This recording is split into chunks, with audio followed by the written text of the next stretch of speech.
For decades, black holes existed purely as mathematical anomalies.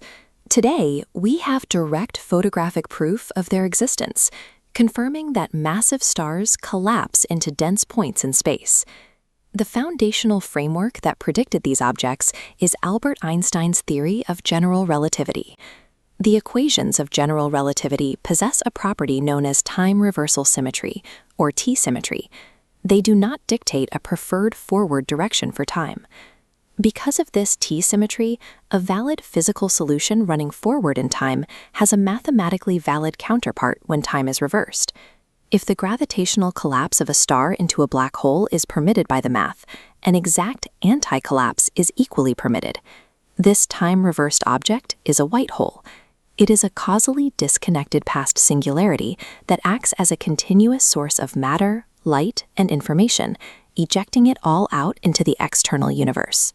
These objects emerge as an unavoidable mathematical consequence of general relativity, a geometric reality that demands a rigorous explanation.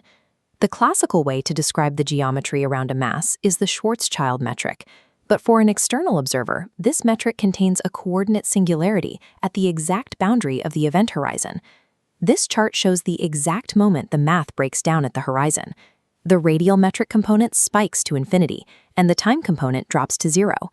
To bypass this broken coordinate and map the true global topology of spacetime, physicists use mathematical workarounds called maximal extensions. This Kruskal-Sakaris diagram projects light paths at 45-degree angles, creating 4 quadrants. The top, region 2, is a black hole, where paths tilt inevitably inward toward destruction. Its temporal mirror, the bottom, region 4, is a white hole, forcing all paths strictly outward. In this global mathematical model, accepting the reality of an eternal black hole inherently requires accepting the existence of a region 4 white hole.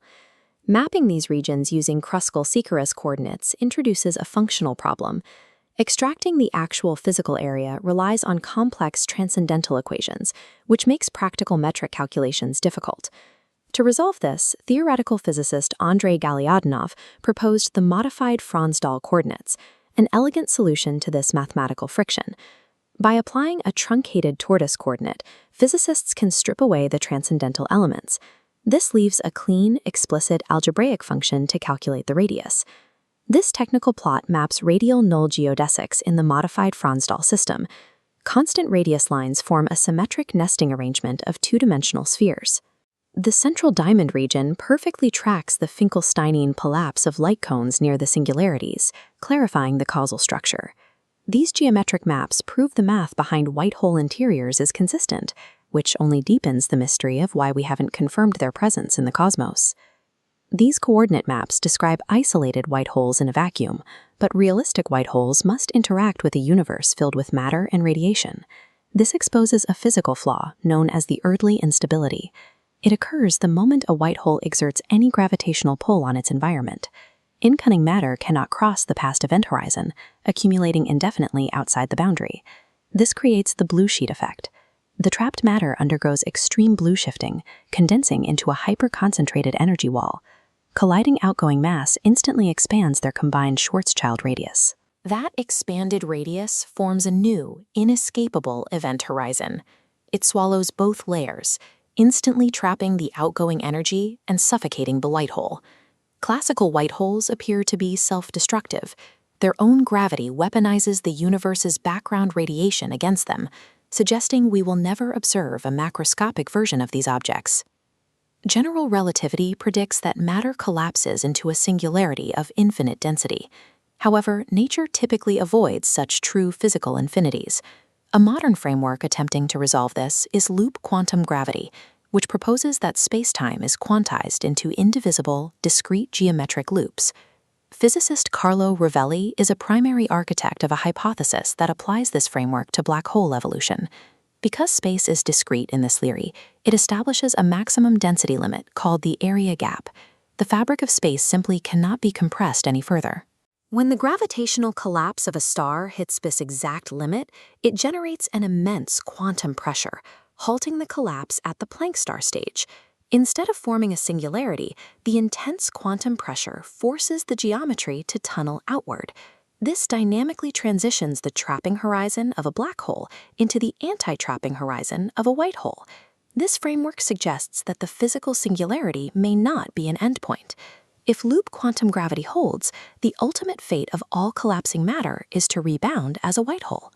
If black holes rebound into white holes, why does the universe appear to be filled with black holes that last for billions of years? The answer lies in extreme gravitational time dilation.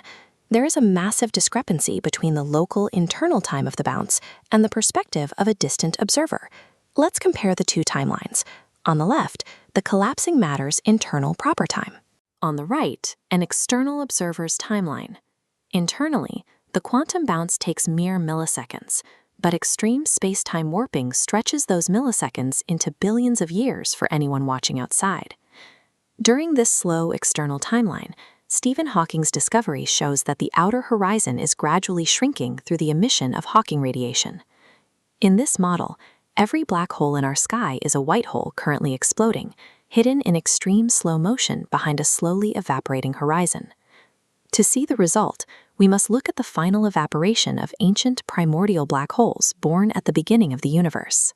As Hawking radiation strips away the external horizon, the internal volume and the information within it remains intact. This animation models the proposed final state. The black hole hits the Planck scale and locks into a stable, microscopic white hole remnant. These remnants weigh approximately 10 to the -5 grams, about the weight of a fraction of a human hair, but they are infinitely smaller than a proton, making them invisible to light.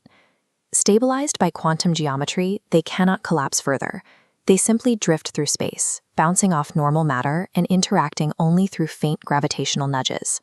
This aligns with calculations for the universe's missing mass, which require a density of roughly one of these invisible remnants per 10,000 cubic kilometers. This model offers a potential solution to the universe's missing mass problem, suggesting that dark matter may actually consist of the invisible ashes left behind by the oldest collapsed stars.